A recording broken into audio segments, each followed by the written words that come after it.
नमस्कार बाल मित्रों, कैसे हो सब।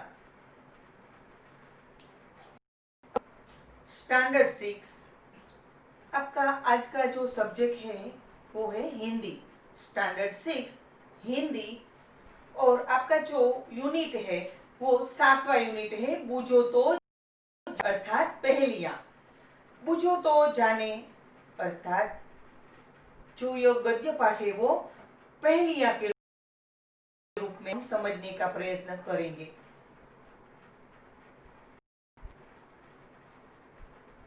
बूझो तो जाने। पहले कहते हैं कि मनोरंजन भी जीवन के लिए जरूरी है, और इस पाठ में जो दी गई है वो पहेलियां हमारा मनोरंजन के साथ साथ हमारी विचार शक्ति भी बढ़ाती है। इन पहेलियों का बुझने समझने में सचमुच मजा आएगा। आप अभी बच्चे हैं और कहते हैं कि आप सब भी जानते हैं कि पहेलियां जो है वो बच्चों को बहुत पसंद आती है।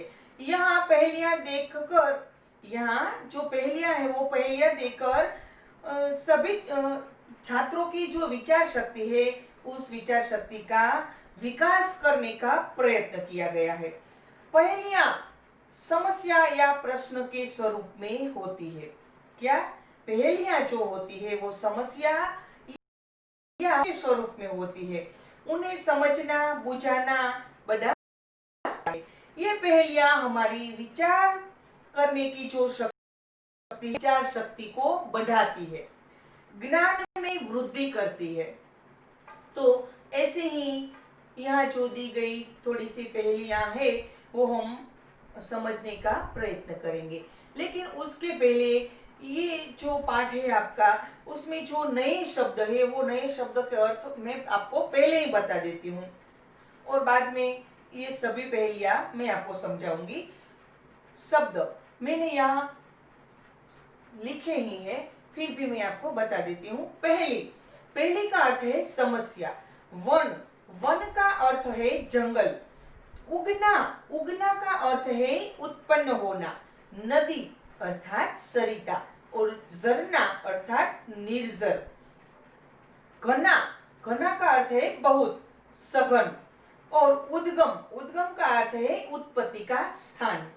भूतल, भूतल का अर्थ है धरती जो है वो धरती का ऊपरी भाग, उसे सतह भी कहते हैं। रखवारे, रखवारे का अर्थ है रखवाले। मन के अनुसार, मन माने का अर्थ है मन के अनुसार। सदा अर्थात हमेशा, हमेशा, हरदम। विचित्र का अर्थ है अनोखा। सेवक अर्थात नौकर। सैर अर्थात भ्रमण अथवा घूमना। सुस्ती का अर्थ है आलस, और तनिक अर्थात जरा, थोड़ी। तनिक अर्थात जरा या थोड़ी। पहली जो है वो हम समझने का प्रयत्न करते हैं। पत्थर का वन ऊंचा है मन, उगते पेड़ घने सारे, नदियों झरनों के उद्गम हम, भूतल के हैं रखवारे।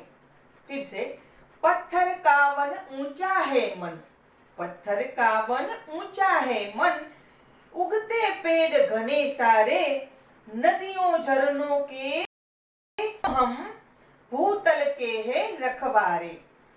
तो जो ये पहली है उसका अर्थ क्या है? तो हमें आप पत्थरों का जंगल कह सकते हैं। क्या कहते हैं कि आप पत्थरों का जंगल कह सकते हैं। हमारा मन बहुत विशाल है, हम पर बहुत से पेड़ उगते हैं, हम पर बहुत से पेड़ उगते हैं। हम नदियों और झरनों के उद्गम यानी कि जन्म स्थान है, हम धरती की रक्षा करते हैं। नदियों और झरनों के उद्गम स्थान जैसे कि हिमालय है, जो हिमालय में से अनेक नदियां निकलती है। गंगा नदी भी हिमालय में से ही निकली है। अमरकंटक जो है, अमरकंटक पहाड़ जो है उसमें से भी नर्मदा नदी जो है वो नर्मदा नदी का उद्गम स्थान है, अमरकंटक नाम का पहाड़। तो यहाँ कहते हैं कि हम कई नदियों और झरनों के जन है। तो बताओ हम कौन है? तो उसका अर्थ है पर्वत जो है वो पर्वत में से अनेक नदियां और झरने बहते हैं, उसके उद्गम स्थान है। और पर्वत जो है वो उसे पत्थरों का जंगल भी कहते हैं, क्योंकि बहुत सारे पत्थर से बना हुआ होता है यह पर्वत, इसीलिए यहाँ अर्थ है पर्वत। नेक्स्ट, स्वयं न पीती प्यासी रहती, स्वयं न पीती प्यासी रहती, देती जग भर को पानी, देती जग भर को पानी, खेत सिंचती नाव चलाती, बहती हूँ मैं मनमानी। मनमानी मैंने पहले ही बताया था, मन के अनुसार जो अपने मन में ठीक लगे वही करना, मनमानी। स्वयं न पीती प्यासी रहती, देती जग भर को पानी, खेत सिंचती नाव चलाती, बहती हूँ मैं मनमानी। मैं अपने मन के अनुसार ही बहती हूँ। तो क्या है, तो कि मैं अपना पानी स्वयं नहीं पीती, स्वयं न पीती, मैं खुद प्यासी रहती हूँ। मैं अपना स्वयं पानी नहीं पीती हूँ, मैं खुद प्यासी रहकर संसार भर को अपना पानी देती हूँ। मेरे पानी से खेत सिंचे जाते हैं और मेरे पानी में नावें चलती है। मेरे पानी में नाव चलती है, जो नाव चलाती, खेत सिंचती नाव चलाती। तो यहाँ कहते हैं कि मेरे पानी से खेत सिंचे जाते हैं और मेरे पानी में नाव चलती है, मेरे पानी में नाव चलती है। मैं अपने माने ढंग से बढ़ती रहती हूँ, मैं अपने मनमाने ढंग से ही बहती रहती हूँ। बोलो मैं कौन हूँ, तो उत्तर है नदी। नेक्स्ट, फल दे हुए हैं, हरियाली फैलाते हैं, फूल फली जड़ छाल बीज दे, सबको सुखी बनाते हैं। हम सबको फल देते हैं, फल देकर सफल हुए हैं, हरियाली फैलाते हैं। हम सबको फल देते हैं, सबको फल देने में ही हमारे जीवन की सफलता है। हम हरे भरे हैं और हरियाली फैलाते हैं। अपने फूल, कलियां, जड़, छाल और बीज देकर हम सबको सुखी करते हैं। कहो हम कौन है, तो उत्तर है वृक्ष। वृक्ष। नेक्स्ट जो है, हम दोनों हैं पक्के मित्र, हम दोनों हैं पक्के मित्र, करते रहते काम विचित्र, पांच वक्के सेवक है साथ, लेकिन करते कभी न बात। फिर से, हम दोनों हैं पक्के मित्र, करते रहते काम विचित्र, पांच पांच सेवक है साथ, लेकिन करते कभी न बात। तो यह क्या समझौती पहले मैं आपको देती हूँ कि हम दोनों पक्के मित्र है। दो व्यक्ति है, वो क्या है, पक्के मित्र है। हम अनोखे काम करते रहते हैं। हमारे प्रत्येक के साथ पांच पांच सेवक है, हमारे प्रत्येक के साथ पांच पांच सेवक है, लेकिन वो पांचों सेवक कभी आपस में बातें नहीं करते। क्या है उसका उत्तर, हाथ। जो पांच उंगलियां है, चार उंगली और एक, वो उसके सेवक कहे गए हैं। तो अर्थ है।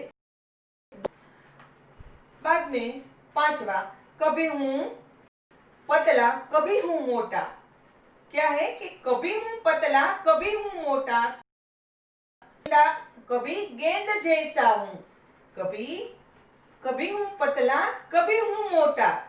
देखो बराबर, कभी हूं पतला कभी हूं मोटा, कभी गेंद जैसा हूं, मेरी कोई बहन नहीं पर बच्चों का मैं, मेरी कोई बहन नहीं पर बच्चों का हूं मैं।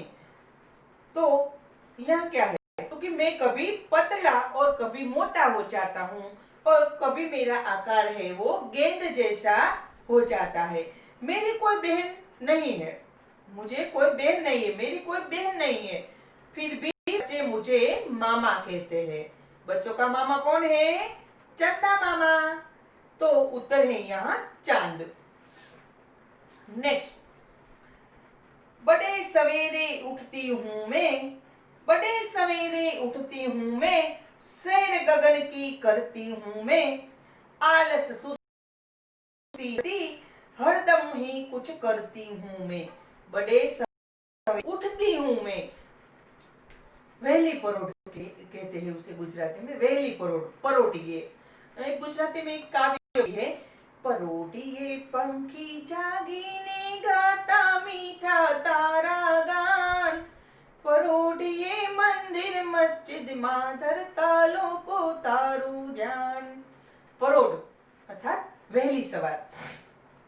यहाँ भी है परोढ अर्थात कि बड़े सवेरे, परोढ में मैं उठती हूँ, बड़ी सवेरे में उठती हूँ, सैर गगन की करती हूँ मैं, सैर गगन की करती हूँ मैं, आलस सुस्ती तनिक न करती, आलस सुस्ती तनिक न करती, हरदम की हरदम ही कुछ करती हूँ मैं। फिर से देखिए, बड़े सवेरे उठती हूँ मैं, सैर गगन की करते, आलस सुस्ती तनिक न करती, हरदम हरदम ही कुछ करती हूँ मैं। तो उसकी समझूती पहले मैं आपको बता देती हूँ कि मैं सुबह बहुत ही जल्दी उठ जाती हूँ। मैं सुबह बहुत ही जल्दी उठ जाती हूँ, परोढ में उठ जाती हूँ, परोढ कहते हैं। मैं आकाश की सैर करती हूँ, आकाश में मैं घूमती हूँ, आकाश की सैर करती हूँ। मैं जरा भी आलस नहीं करती हूँ, मुझ में जरा भी आलस नहीं है, और सैर करने में मुझे बहुत ही मजा आता है, और आकाश की सैर करने में मैं जरा भी आलस नहीं करती हूँ। मैं हमेशा कुछ न कुछ करती रहती हूँ, मैं हमेशा कुछ न कुछ करती रहती हूँ। तो उसे कहते हैं गोरैया। गोरैया अर्थात चिड़िया, गोरैया अर्थात चिड़िया, चकली, गुजराती में कहते हैं उसे चकली। जो चिड़िया है वो गोरैया अर्थात चिड़िया जो है वो क्या करती है, तो कि वो सुबह बहुत ही जल्दी उठ जाती है, आकाश की सैर करती है, और मैं जरा भी आलस नहीं करती। चिड़िया आकाश की सैर करने में जरा भी आलस नहीं करती, बड़े सवेरे उठने में भी जरा आलस नहीं करती, मैं हमेशा कुछ न कुछ करती रहती हूँ। ये जो चिड़िया है वो हमेशा कुछ न कुछ करती रहती है। बच्चों को भी चिड़िया बहुत पसंद है ना? आपको भी चिड़िया बहुत ही पसंद है, और जो चिड़िया है वो घर आंगन का पक्षी कहती है, उसे घर आंगन का पक्षी भी हम कहते हैं। तो ये उत्तर है चिड़िया, गोरैया। नेक्स्ट, तन है मेरा हरा भरा, रस से रहता सदा भरा, भीतर से मैं हूं लाल, प्यास बुझाकर पूछूं हाल। देखो फिर से, तन है मेरा हरा भरा, तन है मेरा हरा भरा, रस से सदा भरा, तन है मेरा हरा भरा, रस से रहता सदा भरा, भीतर से मैं हूं लाल, भीतर से मैं हूं लाल, प्यास बुझाकर पूछूं हाल। तो पहले मैं आपको समझूती बताती हूँ कि मेरा शरीर जो है वो हरे रंग का है, अंदर से मैं लाल रंग का हूँ, ऊपर से शरीर का भाग जो है वो हरा रंग का है, हरे रंग का है, और अंदर से मैं लाल रंग का हूँ, और हमेशा रस से भरा रहता हूँ, मुझ में हमेशा रस भरा रहता है। गर्मी में मैं पहले लोगों की प्यास बुझाता हूँ, गर्मी में क्या करता हूँ मैं, पहले लोगों की प्यास बुझाता हूँ, पानी का काम भी करता हूँ, और फिर उनका हाल चाल पूछता हूँ। तो तरबूज, तरबूज आंसर है आपका तरबूज। बहुत ही अच्छी पहेलियां हैं। अब जो हम उनका अध्याय हो, स्वाध्याय के जो उत्तर है वो समझने का प्रयत्न करेंगे।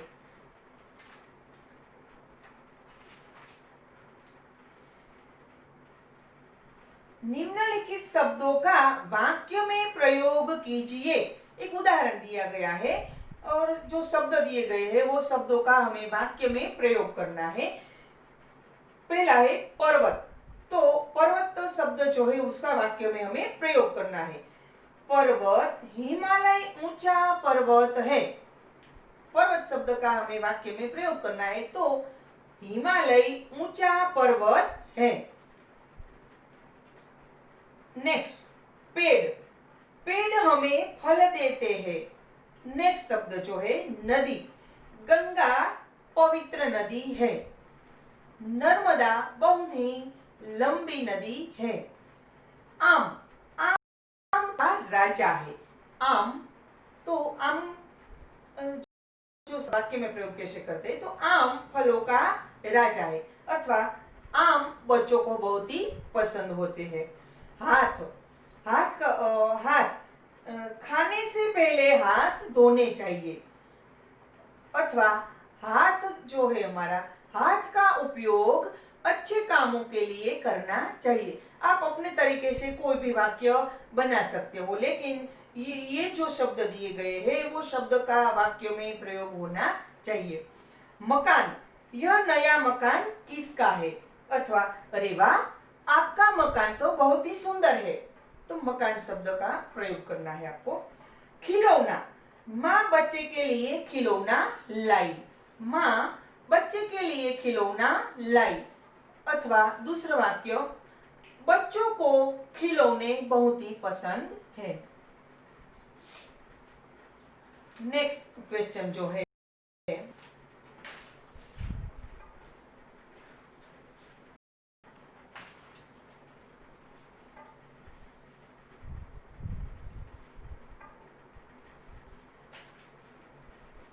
निम्नलिखित प्रश्नों के उत्तर एक एक वाक्य में दीजिए। निम्नलिखित प्रश्नों के उत्तर, तो फर्स्ट, वृक्ष किस तरह सफल हुए हैं, तो उत्तर है वृक्ष लोगों को फल देकर सफल हुए हैं। नेक्स्ट क्वेश्चन, पेड़ हमें किस तरह सुखी बनाते हैं, पेड़ हमें अपने फल, फूल, जड़, छाल और बीज देकर सुखी बनाते हैं। नेक्स्ट, पर्वत किनके उद्गम स्थल, नदियों और झरनों के उद्गम स्थल है। पर्वत किनके उद्गम स्थल है, उत्तर पर्वत नदियों और झरनों के उद्गम स्थल है। नेक्स्ट क्वेश्चन, नदी की क्या विशेषता है, नदी की यह विशेषता है कि वह अपना पानी स्वयं नहीं पीती। नदी का पानी किस काम आता है, नदी का पानी खेत सिंचने, नाव चलाने तथा प्राणियों, पंछियों को पीने के काम आता है।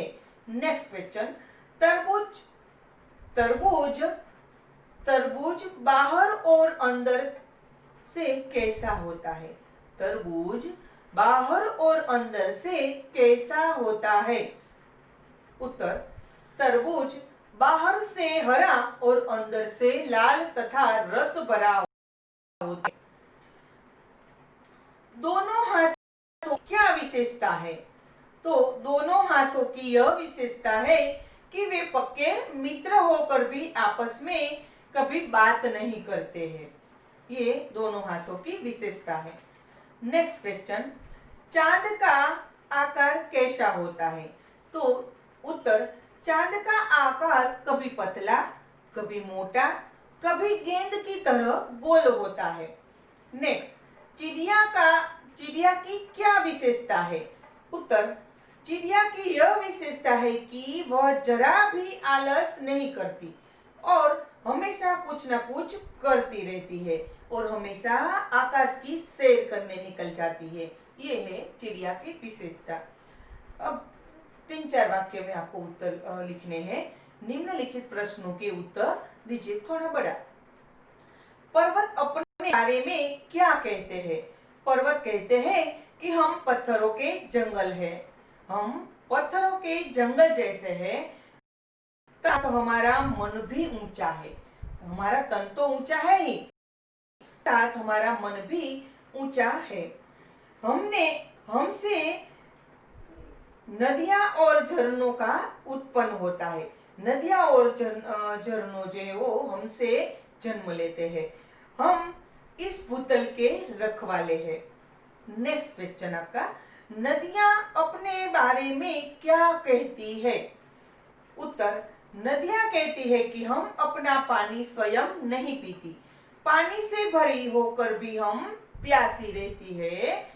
हम सारी दुनिया को पानी देती है। हमारे पानी से खेत सिंचे जाते हैं। नाविक हमारे पानी में नावें चलाते हैं। हम मनमाने ढंग से बहती है। हम मनमाने ढंग से बहती है। ये हुआ आपके प्रश्नों के उत्तर। अब है आपके एमसीक्यू। एमसीक्यू में चार चार ऑप्शन दिए गए हैं। मैं सीधा राइट ऑप्शन वही बोलूंगी।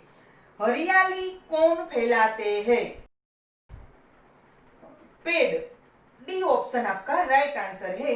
हरियाली पेड़ फैलाते हैं। नेक्स्ट क्वेश्चन, भूतल के रखवाले कौन है? तो पर्वत। ए ऑप्शन राइट आंसर है। भूतल के रखवाले पर्वत है।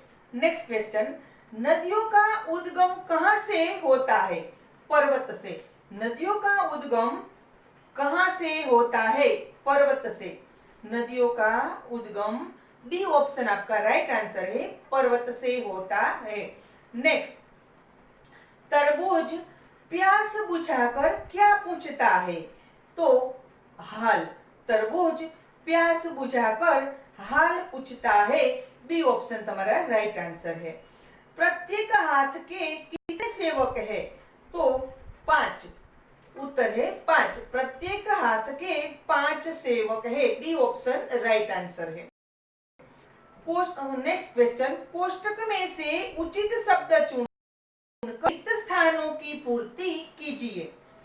फर्स्ट, पर्वतों पर बड़ी संख्या में खाली जगह उगते हैं। तो जो रिक्त स्थान है उसमें आपको लिखना है पेड़। पेड़। नेक्स्ट, नदी के पानी से खाली जगह की सिंचाई की जाती है। तो रिक्त स्थान में आपको लिखना है खेतों। नदी के पानी से खेतों की सिंचाई की जाती है। नेक्स्ट, खाली जगह सबकी प्यास बुझाता है। तो तरबूज। रिक्त स्थान में लिखेंगे हम तरबूज। तरबूज सबकी प्यास बुझाता है। नेक्स्ट, चांद खाली जगह का मामा है। रिक्त स्थान में हम लिखेंगे बच्चों। चांद बच्चों का मामा है। नेक्स्ट, चिड़िया गगन की सैर करती है। चिड़िया खाली जगह की सैर करती है। तो रिक्त स्थान में लिखेंगे गगन। चिड़िया गगन की सैर करती है। नेक्स्ट क्वेश्चन, सही वाक्यांश चुनकर सही वाक्यांश चुनकर पूरा वाक्य फिर से लिखिए। पहलू, पेड़ अपने जीवन को सफल मानते हैं क्योंकि इसमें जो 3 ऑप्शन दिए गए हैं, मैं सीधा राइट ऑप्शन ही बोलूंगी। क्योंकि उन्होंने लोगों को मधुर फल दिए हैं। पूरा वाक्य में, पेड़ अपने जीवन को सफल मानते हैं क्योंकि उन्होंने लोगों को मधुर फल दिए हैं। नदियां प्यासी रहती हैं क्योंकि वे अपना पानी स्वयं नहीं पीती। क्योंकि वह अपना पानी स्वयं नहीं पीती। ऑप्शन जो है वो आपका राइट आंसर है। वे अपना पानी स्वयं नहीं पीती। नेक्स्ट, चांद की कोई बहन नहीं है, फिर भी बच्चे उसे मामा कहते हैं। फिर भी बच्चे मामा कहते हैं। का ऑप्शन जो है आपका राइट आंसर है।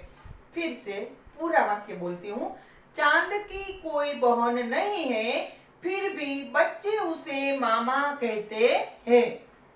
यहाँ आपका जो स्वाध्याय है ये स्वाध्याय पूर्ण हुआ। अब जो चित्र गए, आपका जो फर्स्ट चैप्टर था चित्र पर से कहानी बनाइए।